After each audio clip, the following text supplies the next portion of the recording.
Hey, what's up, everybody? This is Charles the Benson, and welcome you guys to another episode of the Dreamers Pro Show, where we cover everything from sports, hot topics, classic debates, entertainment, and we give you guys a fresh perspective on things and how we see them. And we got a great show for y'all today.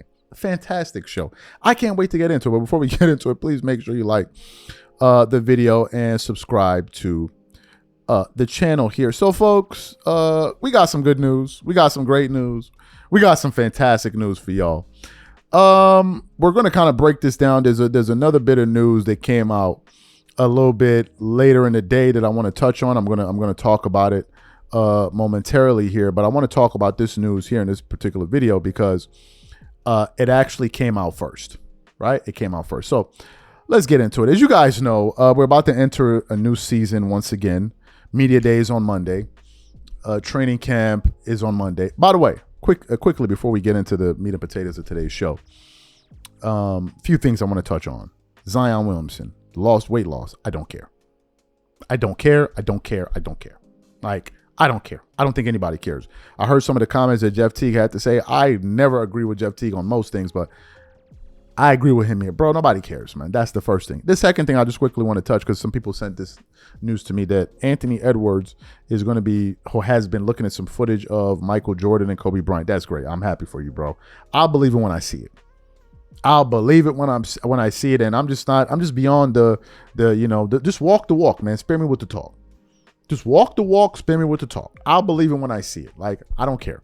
So, although I know he didn't put the news out there himself, but I'm just saying I don't care about that. But anyway, let's get into this report here. So as you guys know, given the fact that the season is closely approaching, it means that various rankings are going to start coming out, right? And I came across this slide here from Sideline Sources that was published 2 days ago. And I want to show you guys a thumbnail. It says, ESPN voted Curry the best American player in the NBA. It says the survey featured coaches, scouts, and executives. All right. And it says, who is the best American player right now? Stephen Curry got first vote. Anthony Edwards, I believe, came in second. And Donovan Mitchell came in third. It then said, before Tatum's injury, this question wouldn't have been on the survey at all, given the Boston Celtics superstar wing was coming off of a first-team All-NBA honors for the fourth consecutive season and won the NBA title a year ago. But with Tatum out of the mix, the honor instead was given to Curry. Despite him being 37 years old and entering his 17th season, then somebody said, he's still the guy who scares me the most, an Eastern Conference scout said of Curry, and then they have some highlights of him. LeBron James fans went into a frenzy. But before we get into that, there's also an article that takes us a little bit further. It says, DubHub, Stephen Curry voted best American player in ESPN survey. The respect for Curry shows just how much he continues to define the game. Prior to the start of last season, he had an incredible Olympic campaign where he led Team USA to a gold medal. Ooh. Them honey slingers are not gonna let that one. Who led? You notice how they, even though they gave him the Gold Cup MVP or whatever it is, they saying he led because we all know he did, right? Continues on. He followed that up by averaging 24.5 points per game last season, while also leading the NBA in three-pointers made per game with 4.4 and free throw shooting percentage of 93.3%. He also earned a second-team All-NBA honors and the 11th All-NBA selection of his career. And then the article then goes on to say a few other things there. Now, let's read what some of the LeBron fans say. We don't necessarily have to show it to y'all, but I'll read what some of them said. One guy said, all of a sudden, LeBron from Peru. That's what one guy said. Another guy said, I guess LeBron is from Wakanda. Another guy said, I'll give my take on this in 10 minutes.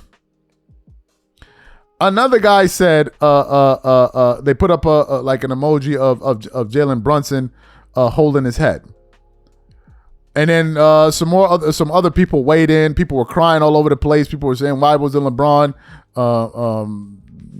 added on the list? People were just upset, right? People were pretty much upset about it. What are my thoughts on this?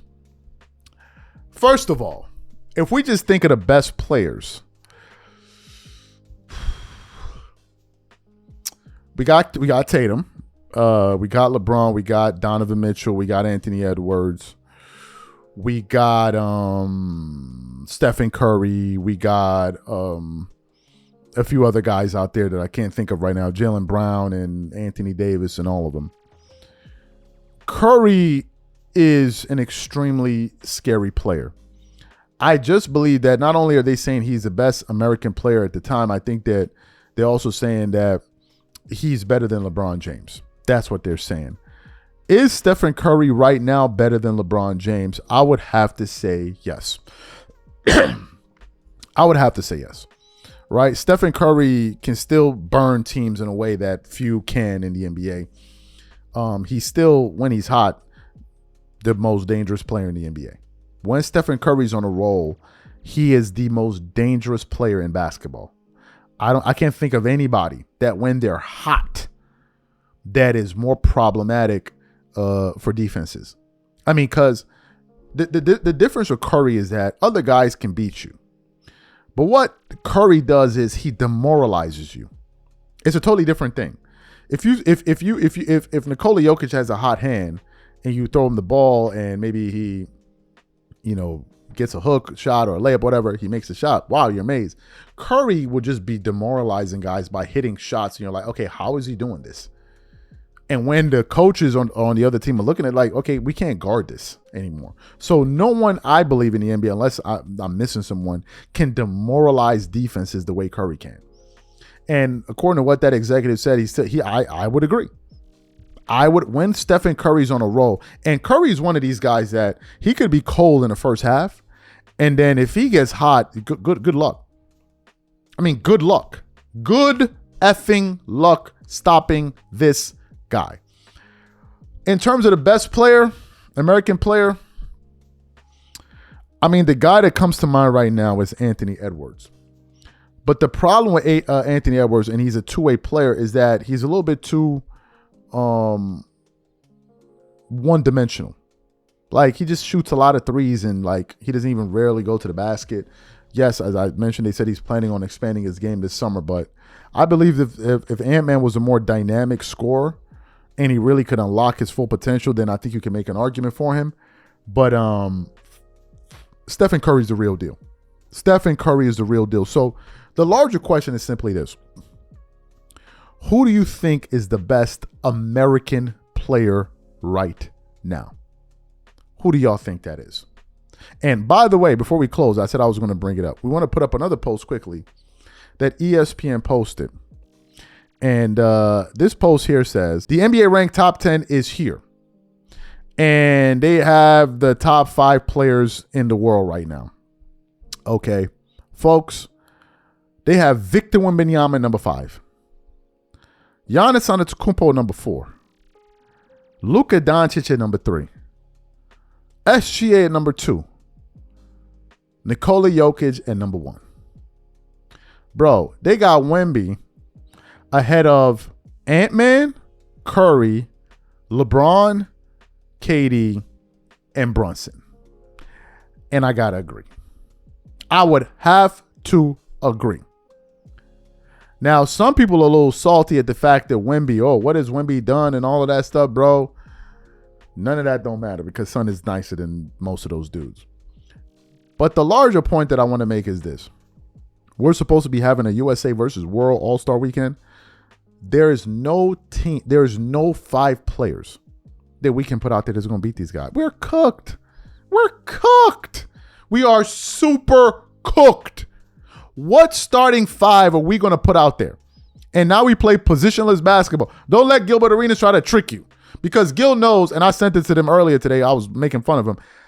We ain't got a shot in hell of beating this team. So the only way Gil tries to save himself is like, well, no, who's going to be the point guard? Like, bro, we're playing positionless basketball right now. There is no starting 5 the NBA can put forward right now of American player that's beating Victor Wembanyama. Giannis Antetokounmpo. Bro, what are we talking about? Like, we could stop the list there. Then we go to Luka Doncic, SGA, and Nikola Jokic, this team is never losing basketball. Nobody is beating this team. Put SGA at the 1. Put Luka at the 2. Put Giannis at the 3. Put Joker at the 4. And put Nikola Jokic at the 5. No. Put SGA at the 1. Put Luka at the 2. Put Giannis at the 3. Put Nikola Jokic at the 4. Put Wemby at the 5. Bro, you're not beating this team. You're not. The only thing you could say is, well, the other guys are not really great defenders. Yeah, but you could also make an argument they got the best defensive player in the NBA in Wemby on the team. They can all handle the ball. They can all shoot. You're not beating this team. There is no beating this squad. I just wanted to drop that off as we close out the show. You guys, let me know your thoughts on that as well. We catch you on the next show. I'm out. Peace.